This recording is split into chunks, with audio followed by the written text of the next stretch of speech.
प्रणाम भैया सबका के जब भी देखा था हमनी के गांव के चाहे हमनी के देश के चाहे हमनी के जिला के सबके हम सौरभ भारद्वाज, राजीव कुशवाहा और हमनी के राइटर मुकेश कुशवाहा जी ई जोन हमनी के आपके कांड सुनावे वाला बानी जाए। ये अपन गांव के एगो भाई बाड़न सनोज, उनकर साली आई रही उस समय के दूगो छोट छोट लड़कन के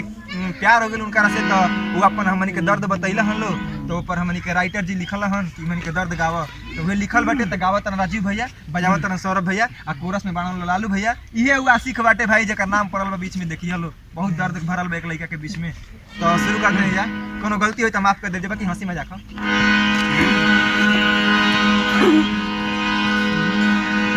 दर्द दिल के बढ़ा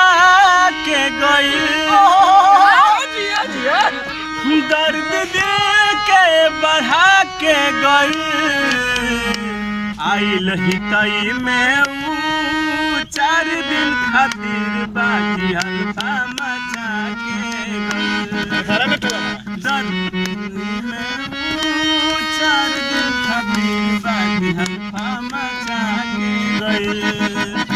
दर्द दिल के बढ़ा के गई, दर्द दिल के बढ़ा के गई, आइल हितई में 4 दिन खातिर बाकी हल्का मचा के गई, आइल में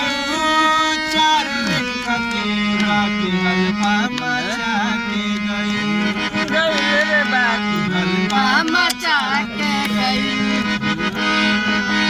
गाँव के सनोजवा के रहे उसाली, देखे में भोली भाली बड़की खिलाड़ी, गाँव के सनोजवा के रहे उसाली, देखे में भोली भाली बड़की खिलाड़ी। हाँ, गाँव के सनोजवा के रहे उसाली, देखे में भोली भाली बड़की खिलाड़ी, गाँव के सनोजवा के रहे उसाली, संगे घूमत रहे लेके दुलाली। बात ऐसन बता के गई, राज ऐसन बता के गई, कलुआ पीछे पड़ल तब कुछ ना भइल, तब ले ललुआ भगा ले गई, कलुआ पीछे पड़ल तब कुछ ना भइल, तब ले ललुआ भगा ले गई, दर्द दिल के बढ़ा के गई, दर्द दिल के बढ़ा के गई, आइल हितई में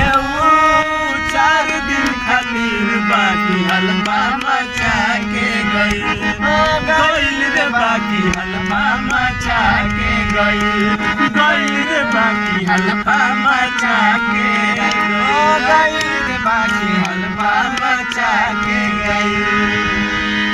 बुलाती है, अरे बुलाती है मगर जाने का नहीं, ये सनोज की साली है, इधर जाने का नहीं। क्या बात है?